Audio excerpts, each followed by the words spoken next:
Hi, welcome to episode 166 of your Hera Daily Podcast, a couple of things, a podcast about things. Today I'm going to be talking about card sorting, a UX research method. Let's get into it. Hi. So it's been a while since I did an episode on UX or on a UX related topic. So I was like, oh, let me do that today. And then I was like, okay, I was thinking about what to talk about today. And then I remember that I was going through my notes and I saw something about card sorting. And I was like, oh, I haven't done a UX episode in a while. So let's do that today. So card sorting is a UX research technique method typically associated with information architecture. And the other part, the inverse of card sorting, is tree testing. So basically the idea that people have of card sorting typically is for organizing information. So to understand how people organize information or group information so that you can create some sort of information, for things like site maps, hierarchies, grouping, information architecture, and the like. That is usually the main association people have with card sorting.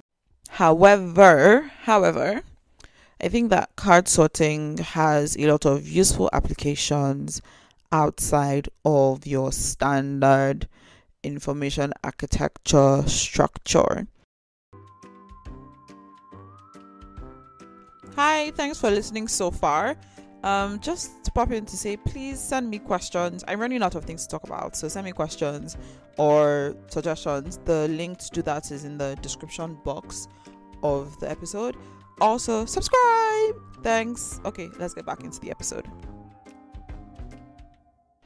So I think card sorting is especially useful as a form of activity to do in interviews, especially lengthy interviews, to make it more like as a creative approach in your standard regular interview sessions and or in workshops. I talked about how you can use workshop type activities to make research more fun in a previous episode, which I will link in the description / show notes. But so for example, you can, in your interview sessions, you can ask questions. You can ask people to group information, not necessarily related to creating like a site map or creating some kind of hierarchy of information or something, but for understanding their mental models and things. And then you can ask them questions about why they made the groupings the way they did, what factors inform those groupings, and that can help you in things like prioritization, understanding mental models, and so on. So for example, you can use card sorting to discover motivations instead of just asking. So you can give people cards, whether you're doing this in person or with like a tool like Miro or Google Slides, whatever, digitally or in person on paper.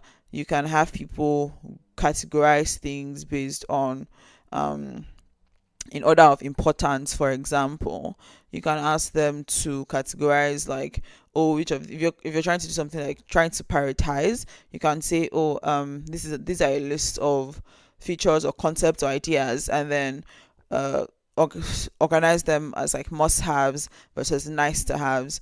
Or you can group things like most important, least important, not important at all, and give them those kinds of categorizations, right? That's one way that you can use it. So discover things that are important to the people. So think like Kano surveys, kind of, but instead of doing a survey, you're doing it kind of like as a card sorting exercise where you can then ask people questions about why they put what they put, where they put it.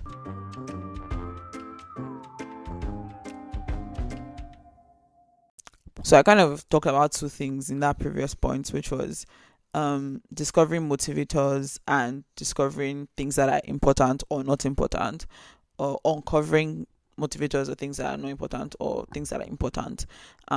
So for example, the previous one is like, oh, what factors do you consider when buying a smartphone? Or, and then you can put like most important, not important, low importance, whatever. Just, I'm not like crafting research questions for you here. It's just to think.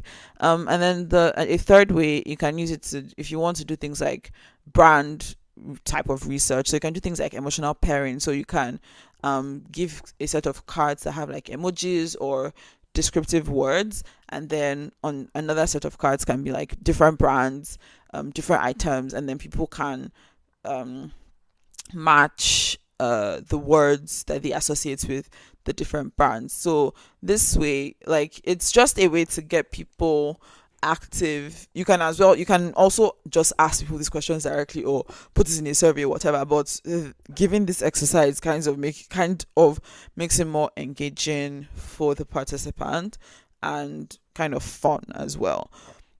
And so you can also ask them like, oh, okay, you pick this word for this brand or for this item or for this feature, whatever.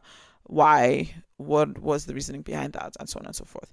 And then the fourth thing, that another idea that you could do with card sorts is a discoverability type exercise. So you can ask people, you can provide cards with like lots of features, lots of concepts and stuff, and then ask them to group the features, the concept or the feature, the cards basically, into things that are available on the app or your product and things that are not. So that way you can know like what do people know about your product exactly. So these are just some ideas. It's not like these are only these 4 things you can do with card sorting exercises outside of related to information architecture. It's just like a random list of ideas of potential ways that you could apply card sorting to make your interviews, workshops, things like that more engaging for the participants, instead of just doing interviews where you're just talking and asking questions, or instead of just doing a survey. Yeah, that's it for today. So I guess the point is that card sorting can be a way to make your sessions more fun, creative, and participatory instead of just talking. But yeah, that's it for today. Thanks for listening. Bye.